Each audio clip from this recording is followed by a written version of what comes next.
You seem hungry. Good thing your table is ready with Saturday Omaha. Saturday Omaha. Eat this. Hey everybody, this is Dave with Saturday, and I am sitting in studio here with an awesome guest whose food I have had on several occasions and have even had the chance to see him compete, but have never really got to talk with him in person. And so I'm very honored to have in studio Dave Utterback of Yoshitomo and Koji. Dave, how are you doing? Pretty good. Thanks for having me. Very familiar with your spot in Benson. I must admit I have not been over to Koji yet, though I've had numerous people tell me I need to get there, so I need to be there. That's cool. It's like Yoshitomo light. So that's you've fair. Had Yoshitomo, you've had a little Koji. So. Fantastic. I love that. You and I got to talk a little bit at the Foodbank for the Heartland Celebrity Chef Gala, which is kind of the genesis of this conversation, although I'm going to say long time coming. I cannot believe we haven't had a chance to talk yet. But how's things at Yoshitomo? How's things at Koji? What's happening these days? Everything's good. Restaurant business is always weird. Sure. And actually, the last couple of weeks have been very weird. Normally, we can see kind of business get better as the temperature and weather improves, but it's kind of stuck in February. So I don't know why, but it's just part of restaurant game, But outside of that, everything's great. Can't complain. So for those that haven't been to Yoshitomo, maybe a high level, how do you describe the place? If somebody's going to ask you what's Yoshitomo like? That's tough. Yoshitomo goes through sort of a reimagining, a rebirth every year or two, and so it's always just sort of changing. Mm-hmm. I'd say it's like a fine casual or casual fine dining. It's a sushi bar mashed up with like a tasting menu restaurant. It's not your typical sushi restaurant. It's not really like a fine dining restaurant either. It's kind of a merger of the two. It's small and exceedingly welcoming. You and your staff really make a diner, a human being, feel important when you're there. I love the small kind of 2-bite tasting plates are a great way to introduce people to Yoshitomo, I think, especially so you can get a bite of that Abori Wagyu. But it's wonderful. Everything is plated beautifully. And for those that maybe follow Yoshitomo on social media, it is so easy to see both there, but also on the plate, the care and attention that you put in your food. Yeah. And everything's by design, right? So like I came from very big restaurants where it was really hard to do excellent food. You're serving 300 seats, 400 seats a night, a turn, and it's really hard to put care into each one of those plates because it's just you got to get them going. You got to get them in and out. You're making money. And so, stepping away from that and trying to do something much smaller, you can take care in every plate. And so the whole restaurant, the idea is sharing, right? A table is a place where we bring people together, where we share things. There's no TVs in the restaurant. Like restaurants that have TVs, every time I'm in one, that's all I do is watch TV. You just brain just eyes just go there. I'll be with my family and I'm just watching TV, and it's a show that I don't even care about, right? Like I'm watching golf or a cartoon, or I'm watching an infomercial, and like I'm not there engaged with my family. And so, we take all of these things away. We want people to experience the restaurant together. We don't want you to order your food and then your dining partner or family orders their food. We want you to order food together. So all the bites, all the plates, everything is sort of calibrated for two people to eat. And part of that's just the way that I want to eat. Like when I go out with my wife, I'm like, hey, you order that and I'll order this and we can cut it in half and we can share because I want one of hers and she wants some of mine. And I just think creating a restaurant where you don't have to think about it that way. You're just, no, we're going to order all this stuff and we're going to share it all together. Yeah, 100%. In fact, that's one of my good problems to have, I guess, when I go out and eat anywhere is I want to try everything on the menu. Yes. Yeah, and it's and you just physically can't. There's not enough room there. But Yoshitomo, the way that the dishes are presented, you can do that. I didn't even think about the intentionality of not having the televisions in there or anything, but my dining experience there has been such, like you said, it's humans coming to a table to enjoy something, and that environment is very good. It makes you very present in the meal. I think you kind of have a philosophy too of, as the dishes are ready, you're not going to end up with a huge sushi boat at the table with 700 things on it because it's not fresh and it's not ready. And so you focus on each dish coming out and discuss it and talk about what's happening and enjoy it together. Yeah. So one of the very worst things in sushi is the sushi boat.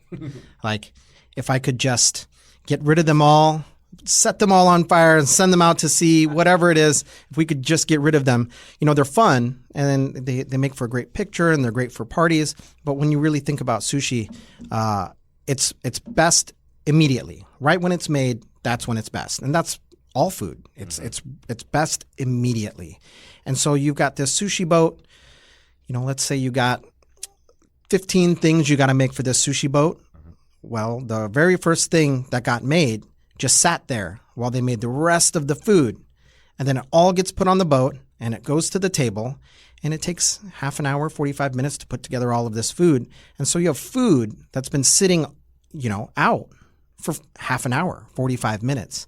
And then it gets to your table, and maybe it's one of the last things that gets eaten, right? And so you have a situation where you've shown up, you spend a lot of money for sushi. Sushi's not cheap.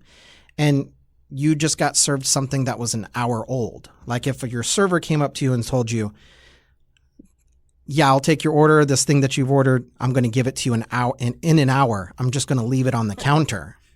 You wouldn't want to pay for that, right? And so the sushi boat is everything that's kind of wrong with how sushi should be served in food. It should come out immediately. Yeah, well, so I think it's Grace Young's book, Breath of the Wok. She talks about wok hei, or the taste that happens when you get the food directly cooked from that hot wok. And in sushi, like you were saying, it's freshly done, and it's best right there. The temperature's right. Yes. Everything's right. Absolutely. That's a great philosophy too, and so everybody's getting the best iteration of each dish as they come out. Yeah, in past lives, making sushi, I spent a lot of time making elaborate, plates, dry ice and flowers and leaves and carvings. And like, while I was making all of those things, making some elaborate plate, the food just sat there, just sitting on a counter, right? And so, Yoshitomo and actually all of our restaurants, just food doesn't sit. You got to have it immediately. Being that I haven't been to Koji, and I thankfully, wonderful Omaha diners, lots of people have been supporting Koji. But for those that haven't been out there, how does Koji differ a little bit from Yoshitomo? Maybe what are some of the different things that are served there? So the main difference between the two, we have like a core sushi menu that's very similar at both. But Koji specializes in yakitori, so just chicken that's been skewered and cooked over Japanese binchotan coal. So, in Japan, yakitori is, sushi, ramen, they're all food groups. They're on the food pyramid. You go out for a yakitori meal. You go out for a sushi meal. You go out for a ramen meal. And so yakitori is one of my very favorite foods, but it is just not available in a real way. Whereas in a craftsman way, outside of, really very, very large cities. So New York, San Francisco, LA, maybe one in Chicago, but outside of that, there are no other cities or places where you can get real binchotan grilled yakitori. And so that's what we try to do there. So Yoshitomo doesn't have a hot kitchen.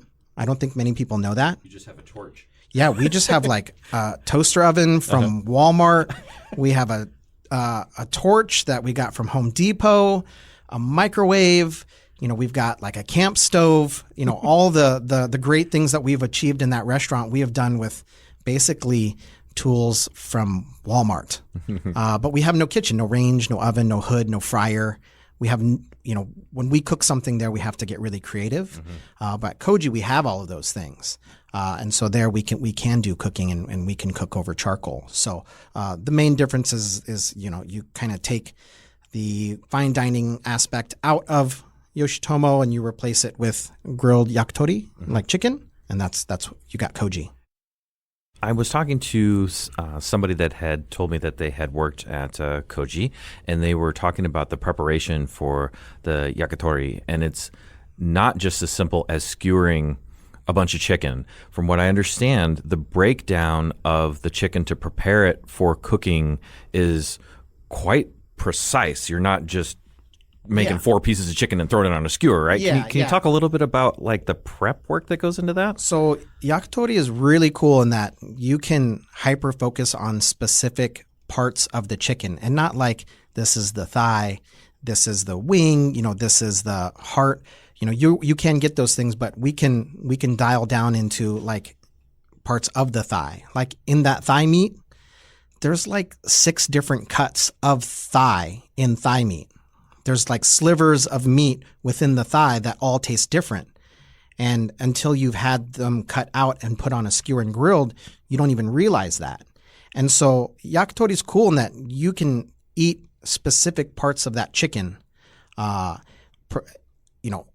individually, right? Yeah. So like there's a skewer that's just the little nub, the little tail of the chicken butts. That's like my favorite bite. You can get a skewer that's just hearts.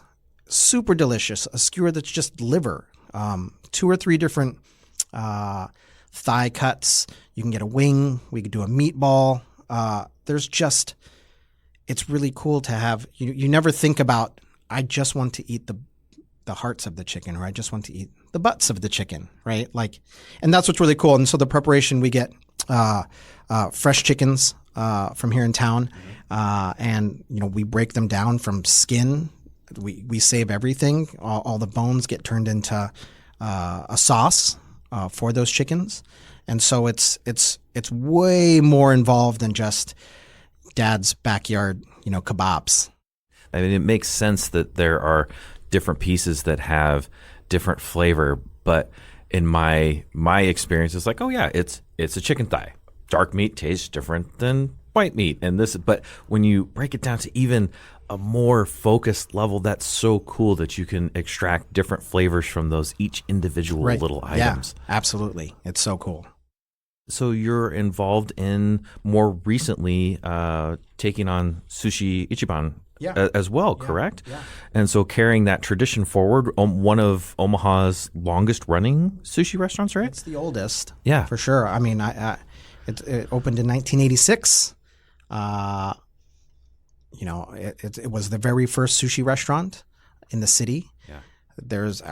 I've been going there myself for 33 years now. I take my kids there. My parents took me there. It's just a family style restaurant. And so, we took it over last year in an attempt to sort of keep it going for as long as we can. Wonderful, and that's good. And the care and attention that you're putting into cuisine, and you are regularly flying to Japan to study and doing those things. So how your sushi is fresh, your preparation is fresh. How does Dave Utterback keep himself fresh in the world of cooking and sushi? Those trips to Japan are really great. It sounds kind of weird to say, but I don't think very many sushi chefs actually really enjoy the cuisine of sushi. I think that a majority of people who make sushi, even at a professional level, it's just a craft. Like they learned a trade that they can make money on. They're good at it. But as far as trying to do more with it, I don't think that there's very many people out there that think about it, dream about it, want to see if there's better ways of doing it. I think about it all the time. I can't stop. Like they're always trying to find new ways of, is there a way that we can make this fish taste better? Is there a way that we can prepare this differently? Can we use science and technology and things in food science, to improve sushi, right? Sushi is very trapped in tradition, right? We've always done it this way. This is how we prepare this thing. I just think that there's a lot more that can be done. And so these trips to Japan I spend a lot of time just eating at other sushi counters and just seeing how somebody else does it. And that's where a lot of the things that we do in my restaurant come from. I'll pick up a little trick here. I'll talk to a sushi chef, somewhere else. Someone will show me something, or I'll see a preparation that just blows my mind. And so a lot of the dishes that we serve are things where I had been served them, and I come home and see if I can do it too. And for me, that's where training comes from. I don't have a traditional sushi training, no apprenticeship. Never worked for a legit sushi chef that was trained in Japan. I have to train myself. So everything that I've done is something that I've been shown or seen or experienced, and then I come home and I have to see if I can reproduce it. And so that's how I actually get my training. So that's what keeps me fresh. What was the spark that got you into sushi? So I got my first sushi job just randomly. I think I was working 2 other jobs at the time. I was in a band with my friends, and we all lived in this house. There was 11 of us living in this house together because their girlfriends were living there. And one of them was a bartender at a sushi restaurant. They were hiring. I got the job immediately because I was Japanese. It's one of the first time that's just, yeah, it worked for me. And at the time it was just a job. It was my third job. I just needed to pay rent. No, especially at that time, that's 18 years ago. 18 years ago, not very many people are getting into the business as a career. It's still just a job that's a stepping stone till you find something that pays more, or you win the lottery, or whatever it is. You go back to school for the 4th or 5th time. It's just a job. And for most people who worked in restaurants 18 years ago, no one was thinking of making careers, especially in sushi. And that's what it was for me. Until about 2.5, 3 years later, I took my first trip to Japan. Like a pro, I just Googled best sushi in Tokyo. And the restaurant that came up, I took a picture of it with my digital camera of the screen because that's how long ago it was. And then I printed that picture out on my dad's computer. Right, yeah. Because he's the only one with the printer at the time, right. And I showed it to the concierge at my hotel. I didn't really know much about that restaurant. They called. They made a reservation for the next day. I showed up. It ended up being the most famous sushi restaurant on the planet. It's called Tsukibashi Jiro. They made a documentary about it. A couple years after my visit, at the time I was the only guest in the restaurant. Now you cannot get into the restaurant at all. It's completely unbookable. You can't get in. But at the time, before the documentary, you could. And so I was the only guest for the day. I sat up at the counter. The 2 sushi chefs, Jiro and his son, served me. And in my terrible Japanese, I proclaimed to them that I too was a sushi chef with 2 years of experience, and they just laughed and laughed, and they laughed for a really long, uncomfortable amount of time. And I'm still embarrassed to this day. I can still hear them laughing at me. But the meal changed my life. I'd never experienced fine food. I didn't think that regular people could eat food like that. I didn't think that regular people could eat the finest food on the planet. I thought that you had to be an evil villain from like a Bond movie. Regular people just don't eat like that, right? But here I was experiencing that, and I had also never experienced a professional chef. Everyone that I worked with was like me. They were just waiting for the next better job to happen, watching the clock, playing pranks at work, just regular restaurant life. And so that meal, I could feel it happening mid-meal, that something important was happening to me. And I left the meal. I immediately sat on the side of the building, which is kind of the exit of a subway stop. And so there are just people walking over me for 15, 20 minutes while I'm just frantically writing, thoughts and ideas in a little notebook. I knew it was important. But upon coming home, I had decided that I wanted to be like those guys. and I wanted to make fine food, and I wanted to have their skills, and I wanted to be a professional. So I stopped screwing around, committed to the job. But, you know, at that time, there was no one to train you.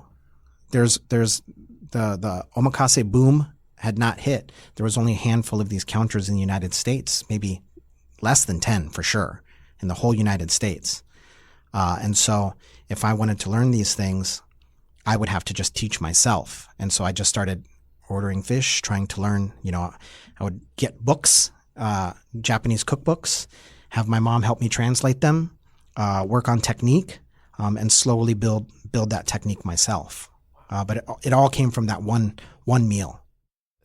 So Malcolm Gladwell, in his book Outliers, some of what is in there was basically being at the right place at the right time, and things happen. It's like Bill Gates happened to be going to the university that happened to have a computer in 1974 or whatever, and that was kind of the spark. How awesome was it that you were at that restaurant when you were the only person there? I'm sure that way you could focus on the chefs. The chefs could focus on you. There isn't a line down the block, and now that isn't possible from what you're saying at that particular restaurant anyway. It is right place at right time, because even at that time in Japan, you know, we look at these sushi chefs as, you know, top tier, but omakase counter sushi was not like, even in Japan, people weren't looking at that and being like, these guys are rock stars. You know, there wasn't celebrity chefs like that. It didn't really exist quite in the way that it does now.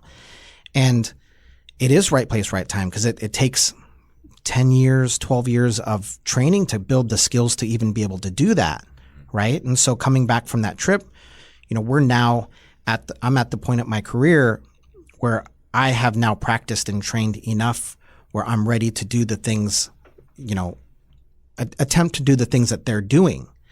I could never just start now and do it tomorrow or next week. You have to train and practice. It's very muscle memory. It's very trained cuisine, right? So we're now at the height of a omakase boom all across the U.S. You know, when I visited that counter, there were less than 10 counters in the United States in total. Now there were over 150 in New York alone, right? But right place, right time, 10, 12, 15 years of training, I'm now positioned at the right time for this omakase counter boom. Whereas you have people trying to do it who didn't train or never built that foundation or that skill set. They're just trying to get, you know, kind of cash in on the game, right? So like if you think about those New York counters, if there's less than 10, 12 years ago and now there's 150, did they just train 300, 400 sushi chefs to do this thing? Or do you just grab, whoever could make a California roll and push them into a nice building? So it is right place, right time, because I now have enough training to take advantage of this boom in the cuisine, this interest in this kind of sushi right now as it's happening, because I had spent enough years beforehand training kind of for this moment. Yeah. Unknowingly. Yeah. It's beautiful. Well, the heart and passion that you've continuously put in there is very evident. And for those that haven't experienced the omakase at Yoshitomo, what is that experience like if you were to do that at Yoshitomo? So we have a separate counter. We call it ota. And it's kind of the sushi experience that I had, a private counter experience where it's just the sushi chef. It's just a handful of guests, 6 or 8 guests. And it's that ultimate sushi experience refined even further and even further. And so the sourcing is different. They're absolutely top tier. There's top tier fish, and then there's even higher tier fish that only get served at these kinds of restaurants. The prices are astronomically high, even to get them, in Japan, and then to bring them over here to the U.S., it's even higher. But it's a very personal, thoughtful sushi experience where you're just getting one bite at a time, just like I had it, for a couple of hours. and it's the very best sourcing that we can get. Nebraska really doesn't have a lot of ocean around us. How do you get fresh ingredients? Because I see beautiful pictures of fish that you are aging, fish that you are bringing in, and things like that. How does that happen? Airplanes, man. There you go. Thank goodness for that. No, when you think about it, I hear that a lot throughout my career. It's, only these coastal cities can have good fish, but the coastal cities don't get all fish, right? Right. So like if you're in New York or you're in LA or Santa Barbara or Seattle, the salmon doesn't come from there. We're not catching it The lobsters don't come from there, right? And most of the city is probably not even serving fish from local waters. They're still flying things from all over the world. And so once you realize that, you can have the finest seafood anywhere as long as you have an airport and you have a means to get it there. And so we've got private buyers for that Ota counter. I've got a private buyer both in the market in Tokyo and the market down south in Fukuoka. And we just are in communication throughout the week about what's at the market, what's good, what looks exceptional, and what we're bringing in for the next week. And then for Yoshitomo and Koji, we have different sourcing that's also New York, LA, Hawaii, different places in the world that kind of specialize in different things for us.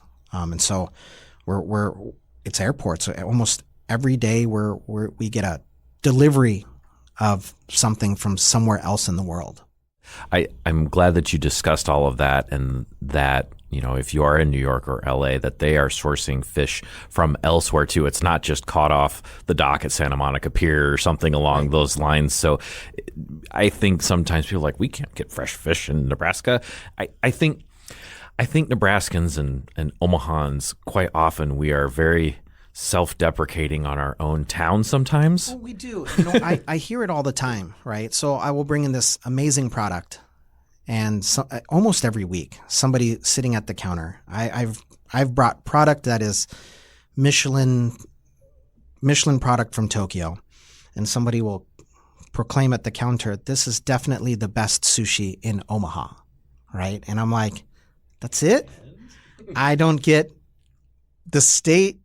I don't get the surrounding, I don't get North or South Dakota. I can't get, I just get this zip code basically."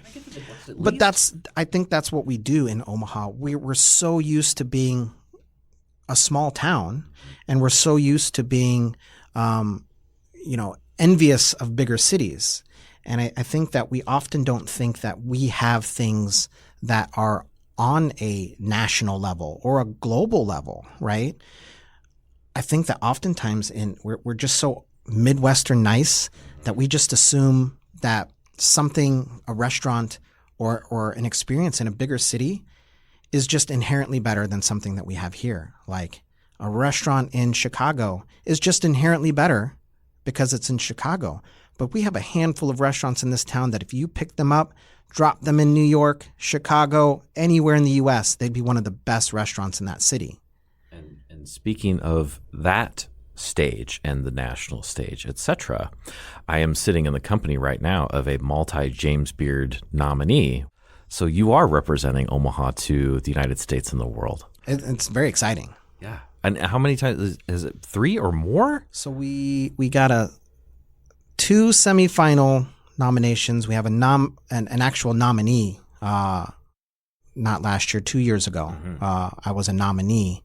Last year, the restaurant Yoshitomo got a nomination as Outstanding Restaurant, which is like the big one. Mm-hmm. If it was the Oscars, it'd be like Best Picture, right?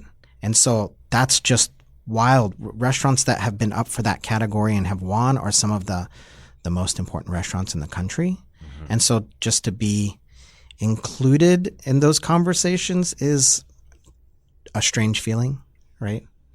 But that nominee, when we broke through into the finals a couple years ago, that was the first time that anyone in our region, in the 32-year history of the award, outside of St. Louis, Kansas City, Minneapolis, and Madison. It was the first time that anyone had been a nominee outside of those cities. Wow. Now it's every year since then it's been like that.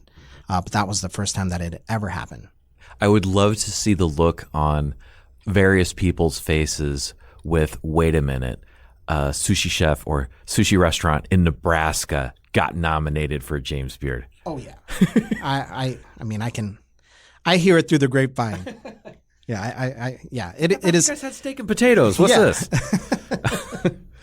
What's that process like when you are nominated? Like how do you find out? Like the way I find out is usually I'm in a Dunkin' Donuts drive-through, and my phone will go off a whole bunch, and it'll say congratulations from a bunch of people, and I'm like, for what? And that's how it happens. That's how they let you know. got you. No, I don't have much control over it. Most of that process is pretty not secretive, but I'm not privy to that information. All we do is show up, go to work, run a restaurant, and if people like it, you get nominated for a thing, and then you just kind of keep doing your job. So you find out when everybody else finds out. You don't get a golden ticket like that gets mailed to you that says you've been nominated or something like that. They don't tell you at all. Wow. Like if you didn't have any social media, you would never find out. Like no one calls you, no one tells you.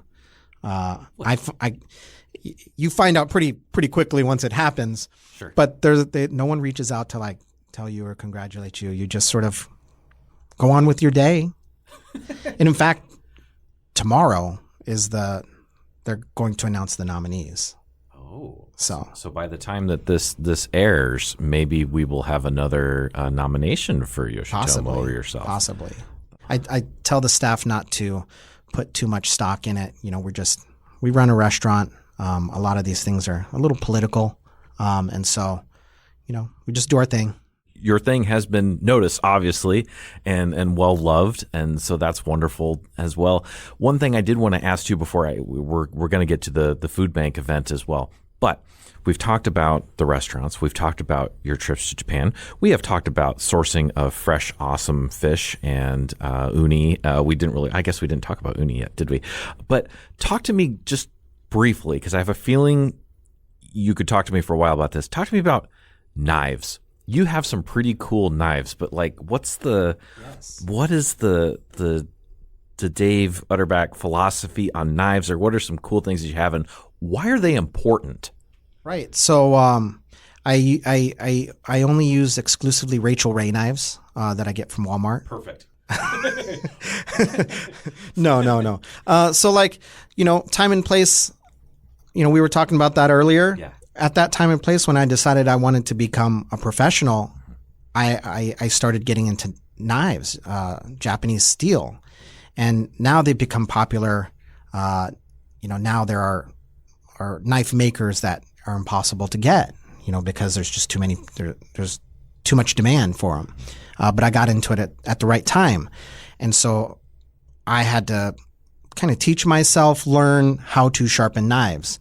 And Japanese steel is a little bit different in that it's single beveled. So it's closer to like a chisel, just a crazy sharp one. Okay. So only one side is sharpened, Yeah. and then the other side is somewhat flat. And then you have to learn how to use whetstones. You know, I can't get into anything without completely obsessing about it. Mm-hmm. So I can't just get a regular knife and a regular whetstone. It has to be some esoteric maker who lives in the woods, a hermit. He gets his steel from Mars. You know, it's like made out of a comet, right? And same for the whetstones. It can't just be a whetstone. They have to be like crazy special rocks from quarries around Japan. But the knives are important. They are the tool, the direct tool that I use to produce my craft, right? They're my hammer or my screwdriver. The better they are, the sharper they cut. The sharper they cut, the better the product actually ends up being. Dull knives will tear meat.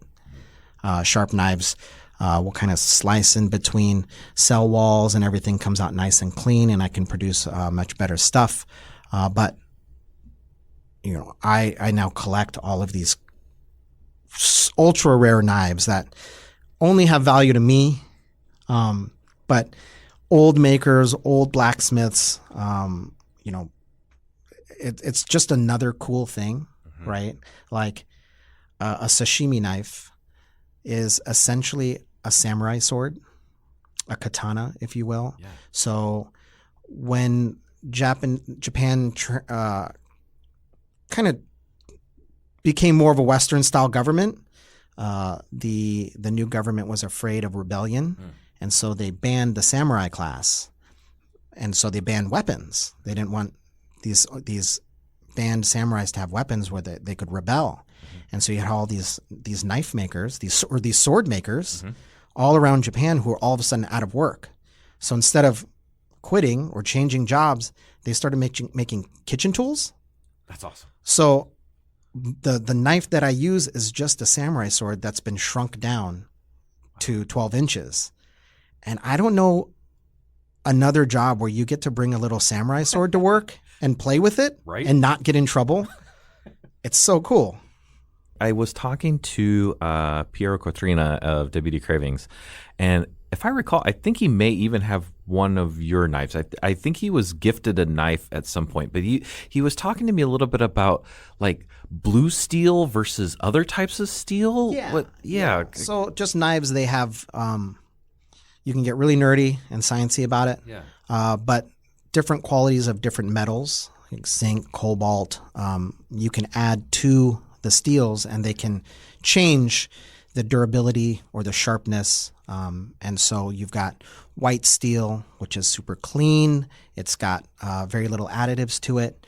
It rusts quickly. It gets super sharp, but it dulls quickly. And you got blue steel that has more additives. It's a little bit harder to sharpen.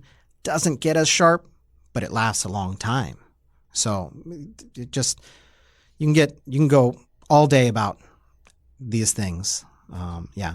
Do you have a favorite? They're like my children. They're all good. I have a list of knife makers that I've just been trying to collect over the years. Some of them long dead. Like I just got a knife from a guy who died in 1986, and it's amazing. I'm afraid to use it because I don't want to use it up. Once it's gone, right? But then I have knives made by his descendants as well, and his line, the Shige line, is about 400 years old. And so he was the main Shige blacksmith in 1986. And now my favorite knife is made by one of his descendants, Shige Fusa. That's my favorite knife, and that's kind of what I use every day now. But it's cool to have that connected history. Yeah. And so these knives, these blacksmiths, the cuisine, the craft, all of it's connected. Yes. And it makes me feel connected to it.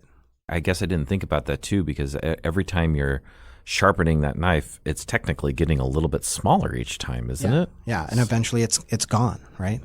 Metaphor for life somewhere there. Definitely. We'll write a book on that later. So the other thing I wanted to talk to you about too, besides a billion different things, but we had connected at the Foodbank for the Heartland Celebrity Chef Gala. Mm-hmm. And Tom Colicchio flew in. So for those that watched Top Chef, judge there, and came in and was emceeing the event. But you were on stage in a food competition that was an event to help raise some money for the food bank with a couple of other awesome chefs from Omaha. Yep. And I guess we'll keep set the stage. Set the stage. How was that from your perspective, and what was it like to cook in a competitive environment? Have you done that before? What was it like? I have not. And in the past, I have avoided food competition. I don't believe in it. I don't like it. I think it's against sort of the spirit of food. Food's supposed to bring people together.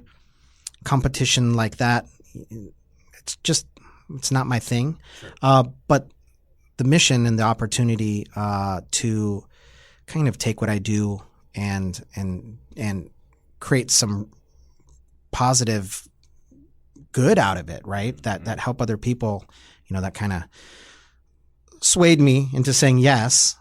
Also, the other two chefs, Nick Strawhecker and Tim Nicholson, I just really wanted to cook with them. Yeah. And I've never had the opportunity to do that. And so that was kind of an added bonus. But initially, I think I told them no because I just didn't want to be part of a cooking competition. And then Nick Strawhecker asked me if I would, and I just said, yeah, dude, let's do it. It was way more fun and way easier than I thought. I had a great time. I had a blast. Learned a lot about the mission of the Foodbank.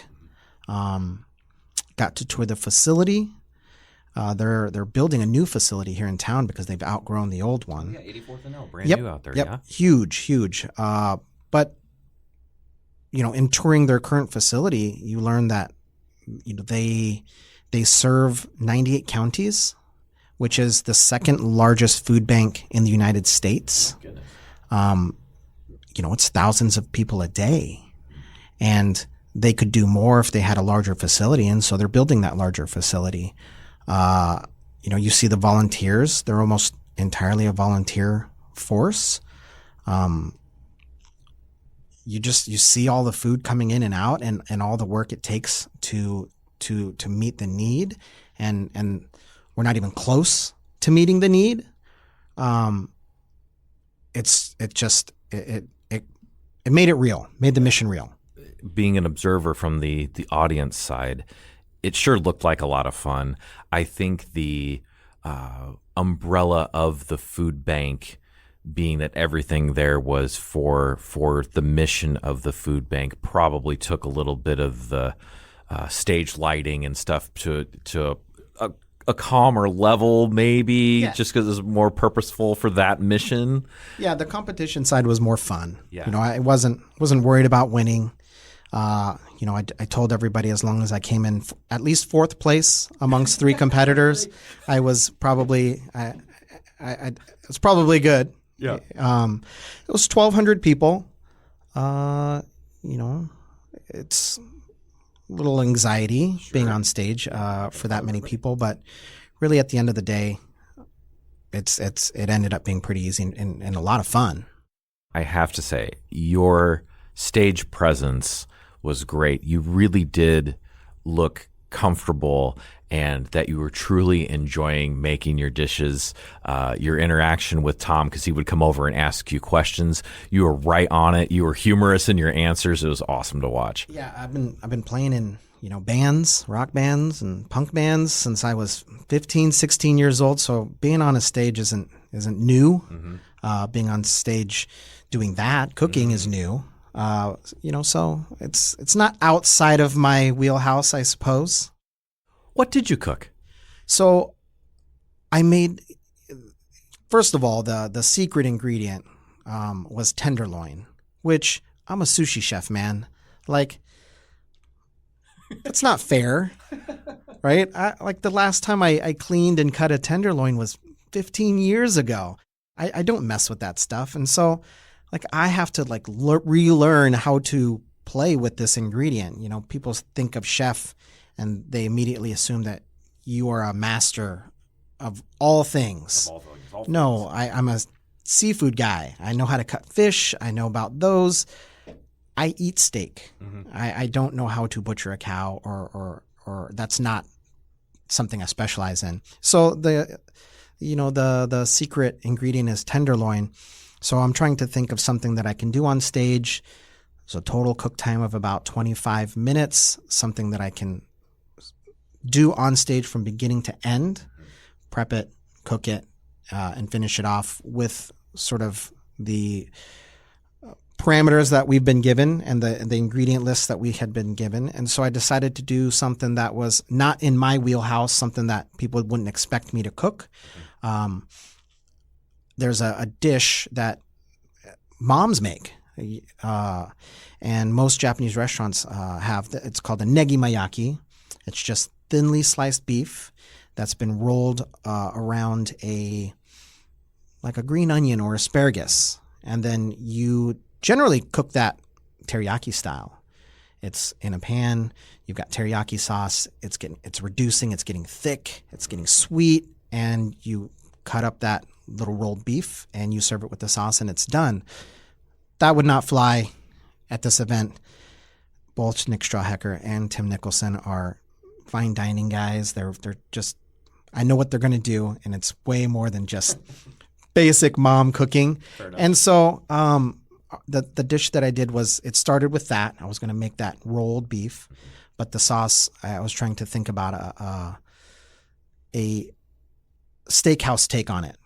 And one of my first jobs, I worked here in town at V Mertz, and a dish that they have today, they've always had it. It's just been on their menu for 40 years or something, is their pepper steak with whiskey cream. And I learned how to make that. And over the years, I have tried to make it at home. But there was one night where I did not have whiskey. I had some tuaca. Me and my friends were drinking, and I just had leftover tuaca. And so I used that to make this whiskey cream instead. And it ended up being so delicious. But there's just never been a time for me to use that, right? I had accidentally made the sauce. It's like, wow, I need to put that in my back pocket. Use that someday. It's been sitting in my back pocket for like a decade. Nice. That was the night to use it. And so it was a negamayaki, a rolled beef item with like a tuaca cream or brandy cream. So kind of a spin on that pepper steak a bit. I love the fact that you went to, working with a dish that maybe moms are serving everywhere in Japan, and took that and you're like, I'm going to take that and I'm going to bring it to like the stage level. I think that's super cool. Yeah, and I figure if it's on the technique level of moms, I can certainly pull it off, right? Like moms cook the best anyway. Yeah, so yeah. Tim and Nick and those guys, they're cooking all day in their kitchens. Sure. If I'm cooking something in my kitchen, I'm doing something wrong. Right. I don't know if it was Sarah Baker Hansen or somebody had mentioned during that they're like, Dave's got a burner up there. He doesn't even have one at Yoshitomo. Like, what's he doing with the fire? Like YouTube how to cook, at home. We need heat? What is this about? Yeah. Now, you did make another dish, if I recall, at that event, because I think there was a pork belly appetizer, if I am not mistaken, at the pre-event. Yes. It was kind of a chef-inspired. So the CHI Center actually put it together based on a dish that we have at our restaurant at Yoshitomo, which is essentially a miso from my mom's home island of Okinawa. You take this miso, you add some sugar and some sake and some pork belly, and you cook it all down. It ends up being a really delicious condiment. So it's something that you put on top of something else. And so they reworked that to make a little bite for that event. It was a good bite. I enjoyed it. I agree. Did you actually get to eat some of it? I did. Okay, good. Did you get to taste your own competition dish? I mean, you did probably when you were cooking it, but like after it was all like plated, did you take a... Oh. No. There was some leftovers, I think, going into the kitchen of Nick and Tim's food, and I got to try those. Those were pretty good. They were awesome. They're so good. Well, speaking of moms and memory, and we were talking a little bit about your experience, your first experience in Japan at the omakase counter. Is there a dish that really speaks to your food memory, something that sticks in your mind is very important? Could even be, toast your mom made you in the morning with a glass of chocolate milk. I don't know. But is there anything that really stays as a core food memory to you that's kind of traveled with you over the years? I have a lot of those. Even for sushi, I have a sushi core memory. Yeah. My family was military, and we had gotten orders to move to Spain. And I think I must have been 7 years old, I'd imagine. And so we were living in San Francisco, or around San Francisco at the time. And so on our way out, we stopped by Japantown, and there's a sort of a conveyor belt sushi restaurant. Okay. I think it's still there. but I remember all of the sushi on this conveyor belt being on little boats in the water. Oh, cool. And I remember it's the first time I remember eating sushi. And I ate so much of it that I had just stacked up like 20 of these plates without my parents realizing that I had done it. I was it was a very expensive meal for a 7-year-old, but I remember that being the first time that I had ever really eaten sushi, and it has just been all I think about since. That sounds like a really fun experience too. Yeah. So, well, where can people find Yoshitomo and Koji and Sushi Ichiban, be that physical address and or online? What's the best way to find out what's happening at your restaurants? Probably through my personal Instagram. So just David Yoshitomo on Instagram. And I use that to disseminate all of the information amongst the restaurants. And so, I will talk about Yoshitomo stuff, things going on there, new dishes. I'll talk about Koji stuff, and then I'll talk about Sakurabana stuff. So, it's probably that Instagram. Awesome. Oh, and Sakurabana, not Sushi Ichiban. So my that was apologies. Sushi Ichiban was the original iteration of that restaurant, and now it is called Sakurabana. I still think about it that way as well. I remember the first time eating there when I was 10 years old. Yeah. Can I still get a nice steaming towel when I'm done with my meal? No. Oh. Yeah, we that went away about 10 years ago. Gotcha. Okay. 9 years before I even took it over. Gotcha. Yeah. Been a hot minute. Okay. All right. Well, it has been an absolute pleasure to have you here. Thank you so much for discussing fish and how it gets here and different types of knives and food competition and all of these things. I love all of the heart and soul that you put into your food. You can hear it in your voice. You can see it on display when you cook. It is very evident in each of those shareable plates that comes out at Yoshitomo. And my heart is warmed even more so just by your approach to food in its ability to be a shared experience with people and you taking the time and care to bring that to people. And I really appreciate that. No, thank you. Like, I love to hear that stuff. We care. We really do care. So yeah, that feedback is important. Wonderful. Well, if hopefully listeners out there, if you haven't figured it out by now, Yoshitomo and Koji and Sakurabana are places that you might just want to check out. And Dave Utterback, thank you so much for being with me this evening and taking time out of your day, because I'm sure you got more work to do probably. Oh yeah, I'm going back to work. Exactly. So for those that think that the restaurant workers' day is done or when those doors are locked, that's wrong. They're busy all the time. So Dave, thanks again so much for being with us today. Thanks for the opportunity. Sounds good. Well, we will sign it off here. And as we say on the show, until we eat again, stay hungry. Bye. Our show is recorded and produced by Saturday Omaha. You can find us on Instagram, Twitter, and Facebook, as well as email SaturdayOmaha@gmail.com. Thanks for listening and stay hungry. Saturday Omaha. Eat this.